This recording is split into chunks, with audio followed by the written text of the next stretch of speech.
മഹാദേവന്റെ അനുഗ്രഹം എല്ലാ ഭക്തരിലും നിറയട്ടെ. ഭക്തരെ, പങ്കുവച്ചാൽ കുറയുന്നതാണ് സങ്കടങ്ങൾ.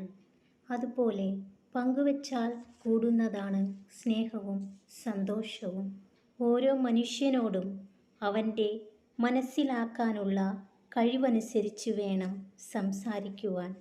ഇല്ലെങ്കിൽ നിങ്ങൾ പറയുന്ന നല്ല കാര്യങ്ങൾ പോലും അവർക്ക് തെറ്റായി തോന്നിയേക്കാം. ചില അനുഭവങ്ങൾ ചില സമയത്ത് നിങ്ങളെ വല്ലാതെ വേദനിപ്പിച്ചേക്കാം. പക്ഷേ ആ വേദന നിങ്ങൾക്ക് നൽകുന്നത് ജീവിതത്തിലെ വലിയൊരു പാഠമായിരിക്കും. ഭക്തരെ, ജീവിതത്തിലെ ദുഃഖങ്ങളെ ഓർത്ത് നിങ്ങൾ വിഷമിച്ചിരുന്നത് കൊണ്ട് ഒന്നും മാറാൻ പോകുന്നില്ല.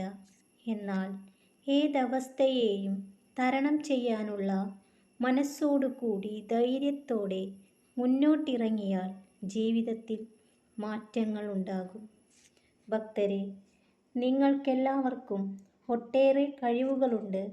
അത് തിരിച്ചറിയാതെ മറ്റുള്ളവർ ചെയ്യുന്നത് അനുകരിക്കാൻ ശ്രമിക്കുമ്പോൾ ഇല്ലാതായി പോകുന്നത് സ്വന്തം വ്യക്തിത്വവും കഴിവുകളുമാണ്.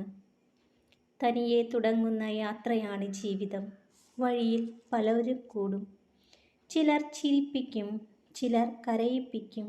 അവസാനം യാത്ര അവസാനിപ്പിക്കുമ്പോൾ നിങ്ങൾ വീണ്ടും ഒറ്റയ്ക്കാവും. അതുകൊണ്ട് സ്വയം ജീവിക്കാൻ മറക്കരുത്. നിങ്ങളെക്കൊണ്ട് സാധിക്കില്ല എന്ന് മറ്റുള്ളവർ വാക്കാൽ പറയുന്ന കാര്യങ്ങൾ പ്രവൃത്തിയാൽ ചെയ്ത് കാണിച്ചു കൊടുക്കുന്നതാണ് ജീവിതത്തിലെ ഏറ്റവും വലിയ വിജയം. നിശബ്ദതയും ഏകാന്തതയുമാണ് മനസ്സിൻ്റെ ഏറ്റവും വലിയ സുഹൃത്തുക്കൾ. ഭക്തരെ, ആരിൽ നിന്നും അധികമൊന്നും ആഗ്രഹിക്കാതിരിക്കുക എന്നതാണ് നിങ്ങൾക്കും നിങ്ങളുടെ മനസ്സിനും നൽകാവുന്ന ഏറ്റവും വലിയ സമ്മാനം. പലതവണ വാക്ക് തെറ്റിച്ച ഒരാളെ വീണ്ടും വീണ്ടും വിശ്വസിക്കുന്നത് നന്നായി ആലോചിച്ചിട്ട് വേണം. ഭക്തരെ, തനിച്ചു നടന്ന് ശീലിക്കുക. കാരണം നനച്ചിരിക്കാതെ പലരും പടിയിറങ്ങിപ്പോകും. കിട്ടാത്ത സ്നേഹത്തേക്കാൾ വേദനയാണ് കിട്ടിയ സ്നേഹം കുറയുമ്പോൾ. ഭക്തരെ, കൂടെ ഉണ്ടായിരുന്നിട്ടും ശ്രദ്ധിക്കാതെ വിട്ടുകളയുന്നതിൻ്റെ വില മനസ്സിലാവണമെങ്കിൽ തിരിച്ചു കിട്ടാത്ത വിധം അതൊന്ന് നഷ്ടപ്പെടണം.